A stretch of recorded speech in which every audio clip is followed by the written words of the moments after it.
अस्सलाम वालेकुम दोस्तों, उम्मीद करता हूँ सब भाई ठीक होंगे। मैं हूँ आपका अपना भाई मार इरफान। आज एक नई वीडियो के साथ दोबारा आपकी खिदमत में हाजिर हुआ हूँ। जिन भाइयों ने अभी तक मेरे यूट्यूब चैनल को सब्सक्राइब नहीं किया, उनसे गुजारिश है कि मेरे यूट्यूब चैनल को सब्सक्राइब करें ताकि मेरी हर नई आने वाली वीडियो आप तक पहुंच सके। तो आज 3 अक्टूबर इराक अपना यौम आज़ादी मना रहा है। जैसा कि आपको पता है कि मैं भी इराक में काम करता हूं, तो इस सिलसिले में आज हम जो अपनी वीडियो का टॉपिक है वो इराक पर ही रखेंगे और अपनी जो बात है वो इराक पर ही करेंगे। आज मैं आपके साथ इराक के कुछ ऐसे दिलचस्प वाक़ाए शेयर करूंगा जो इससे पहले यकीनन आप तक नहीं पहुंचे होंगे। इराक के जो सदर हैं उनका नाम है अब्दुल लतीफ़ राशिद और इनके जो वज़ीर आज़म हैं उनका नाम है शिया अली सोडानी। इराक एक जमहूरी मुल्क है, यानी इराक का जो ऑफिशियली नेम है वो है रिपब्लिक ऑफ इराक। ये अरबों की तरह नहीं है जैसे दूसरे अरब है, ये अरब का हिस्सा है, ये एक अरब मुल्क है। लेकिन ये अरबों की तरह बादशाहत वाला मुल्क नहीं है जैसे दूसरे सऊदीया में, ओमान में, कतर में, कुवैत में, इस तरह के ममालिक में जो है एक बादशाहत वाला सिस्टम है, बादशाहती निज़ाम है। इस तरह इधर बादशाहती निज़ाम नहीं है,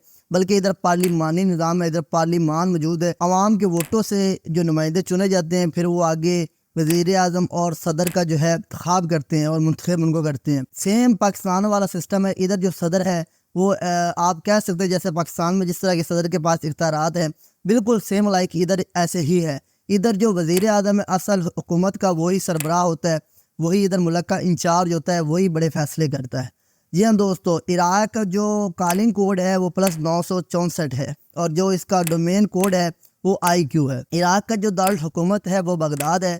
बगदाद की जो हिस्ट्री है वो 600 साल पुरानी है, यानी कहते हैं कि ये जो शहर है बगदाद शहर है 600 साल पुराना है। इनके जो इराक के बड़े शहर है वो भी मैं आपके साथ शेयर करता हूँ। सबसे बड़ा शहर तो बगदाद है जिसका दारुल हुकूमत भी है, उसके बाद बसरा, नजफ, करबला, उसके बाद शोक और करकुक, ये जो है इनके जो बड़े शहर हैं।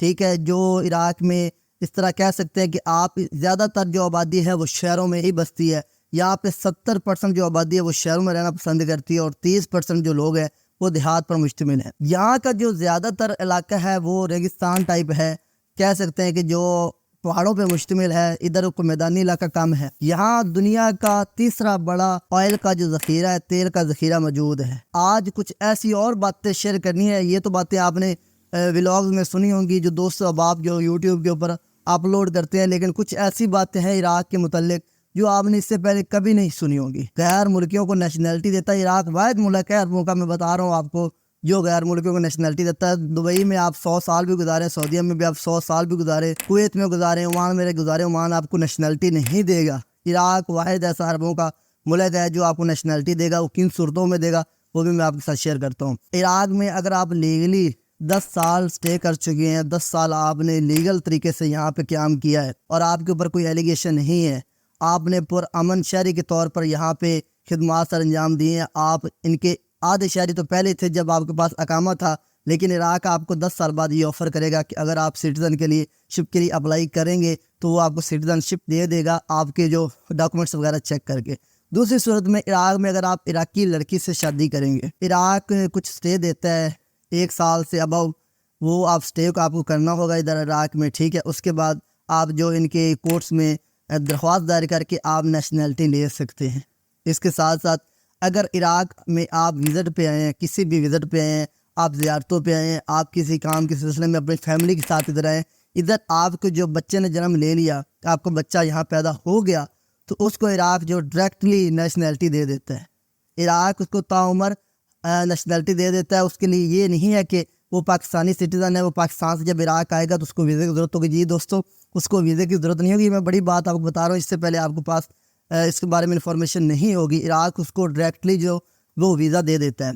इसके साथ साथ एक और बात, बहुत सारे दोस्तों ने जो व्लॉग मैंने देखे हैं वो ये बात करते हैं कि इराक एक लैंड लॉक जो कंट्री है, यानी इसको समंदर नहीं लगता। तो दोस्तों ये गलत बात है। इराक के साथ ज़रूर समंदर लगता है। बसरा के साथ एक इराक का साहिल है, लेकिन ऐसा नहीं है जैसे पाकिस्तान के साथ एक लंबा साहिल है, इंडिया के साथ लंबा साहिल है, या दुबई के साथ एक बहुत बड़ा समंदर है। ऐसा नहीं है, एक छोटा समंदर है इधर बसरा के साथ इनका लगता है। तो ये लैंड लॉक कंट्री नहीं है, सॉरी, ये इसके साथ समंदर लगता है। यहाँ पे सबसे ज़्यादा जो पाकिस्तानी क़याम पजीर हैं वो सबसे पहले जो है करबला और नजफ़ में है।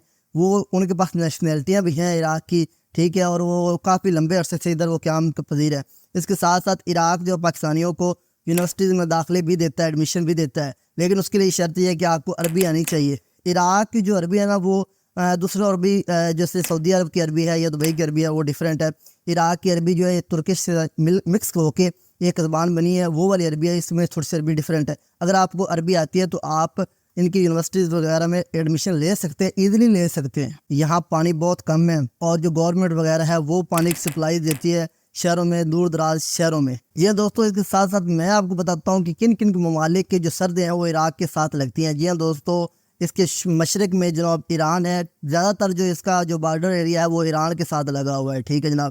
شمال میں ان کے ترکی ہے، آذربائیجان کی بھی جو ہے وہ سرحدیں ملتی ہیں، جنوب میں سعودیہ کویت ہے ان کے، اور جنوب مغرب میں اس میں سیریا ہے، ٹھیک ہے۔ اس کے ساتھ ساتھ لبنان کی سرحد بھی ملتی ہے عراق کے ساتھ۔ یہ ایشیا کا 14واں بڑا ملک ہے اور دنیا کا 38واں بڑا ملک ہے۔ اس کی آبادی جو ہے وہ 3 کروڑ ہے، 3 کروڑ سے تجاوز کر چکی ہے ان کی آبادی میں جو 70% ہے وہ خواتین ہیں اور 30% مرد حضرات ہے۔ عراق کا جناب والا قومی پرندہ جو ہے وہ چکور ہے، قومی جانور جو بکری ہے، قومی پھول ہے وہ گلاب کا پھول ہے، اور اس کے ساتھ ساتھ جو قومی کھیل ہے وہ فٹ بال ہے، کیونکہ یہاں عراق میں فٹ بال اسکواش کے علاوہ بہت یہ کم تعداد میں گیمیں کھیلی جاتی ہیں۔ کرکٹ وغیرہ کا کنسیپٹ نہیں ہے، ہاکی وغیرہ کا کنسیپٹ نہیں ہے، اور نہ کوئی اتنی زیادہ یہ گیموں کے شوقین ہے۔ ہاں فٹ بال کے بہت زیادہ یہ شوقین ہے عراقی لوگ۔ فٹ بال آپ کو گلی محلوں میں اگر آپ کا کہیں چکر لگے عراق کا تو آپ دیکھیں گے گلی محلوں میں یہ کھیلتے ہوئے آپ کو نظر آئیں گے۔ تو اس کے ساتھ ساتھ ایسا علاقہ ہے جو متنازع ہے، جیسے پاکستان میں کشمیر ہے اور انڈیا میں بھی کشمیر ہے۔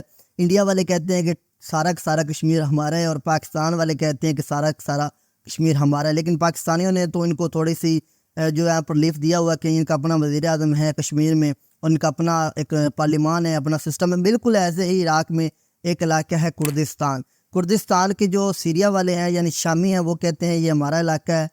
وہ 4 ملکوں کا آپس میں وہ تنازع ہے، ترکی بھی اس میں شامل ہے، ایران بھی شامل ہے اور عراق بھی شامل ہے۔ یہ سارے کہتے ہیں کہ یہ ہمارا علاقہ ہے، لیکن جو کرد ہیں وہ کہتے ہیں کہ ہم ایک علیحدہ قوم ہیں، ہم علیحدہ سیپریٹ رہنا چاہتے ہیں، ہمیں آزادی دی جائے۔ لیکن ابھی تک جو عراق نے بہت اچھا فیصلہ کیا کہ عراق میں جو موجود کرد تھے انہوں نے اپنا وزیر اعظم دے دیا، اپنا صدارتی نظام دے دیا، اپنا پارلیمانی نظام دے دیا، یعنی ان کو ایک شناخت دے دی۔ اب وہ جو کرد ہیں وہ متحد تو عراق کے ہی ہیں، جیسے کشمیر پاکستان کے متحد ہے، لیکن وہ اس میں یہ کہ ان کے اپنے قانون ہیں، ان کے اپنا لا ہے، ان کے اپنے ایئرپورٹس ہیں، ان کے اپنے سٹیزن ہیں، ان کے وہ ویزے بھی دنیا کو دے دیتے ہیں مطلب اپنے، لیکن جو ہے ان کا ویزا بھی اپلائی کرنے کے لیے آپ کو عراقی ایمبیسی میں اسلام آباد جانا پڑے گا، ایسے ڈائریکٹلی آپ ان کا جو ہے وہ ویزا نہیں لے سکتے۔ تو اس کے ساتھ ساتھ دوستو جو عراق ہے، عراق میں پاکستانی ڈاکٹر حضرات بہت کثیر تعداد میں کام کر رہے ہیں، انجینئر کام کر رہے ہیں، اور سب سے زیادہ جو آئل فیلڈ میں، کیونکہ یہ آئل والا ملک ہے، یہاں آئل کے بہت زیادہ ذخائر ہیں، اس لیے یہاں پہ جو پاکستانی انجینئر ہیں وہ بہت زیادہ تعداد میں کام کر رہے ہیں۔ ایک اندازے کے مطابق بغداد شہر میں، صرف میں بغداد کی بات کر رہا ہوں، بغداد میں جو ہے 30 سے 40 ہزار پاکستانی جو اس وقت کام کر رہا ہے مختلف جو جگہوں پہ، ہوٹلز پہ، مختلف سکولز میں۔ اس کے علاوہ یہاں ٹیچنگ بھی، پاکستانی ٹیچر بھی بعض اوقات آپ کو مل جاتے ہیں، لیکن یہاں بغداد میں جو ایک علاقہ ہے اعظمیہ، وہاں پہ جو ہے پاکستانیوں کی شاپس بھی ہیں، کاظمی ہے، امام موسیٰ کاظم، جہاں کی زیارتوں کے لیے دنیا بھر سے جو ہے مسلمان آتے ہیں زیارتیں کرنے۔ وہاں پہ جناب پاکستانیوں کے باقاعدہ طور پر ہوٹلز ہیں، وہاں رہائشیں ہیں جو پاکستانیوں کو رہائشیں بھی دیتے ہیں۔ یہ دوستو یہ تھی عراق کے متعلق معلومات۔ اگر آپ کو معلومات اچھی لگی ہو تو ویڈیو کو لائک کریں، شیئر کریں، کمنٹس باکس میں اپنی رائے کا اظہار ضرور کیا کریں۔ ملتے ہیں ایک نئی ویڈیو کے ساتھ، اللہ نگہبان۔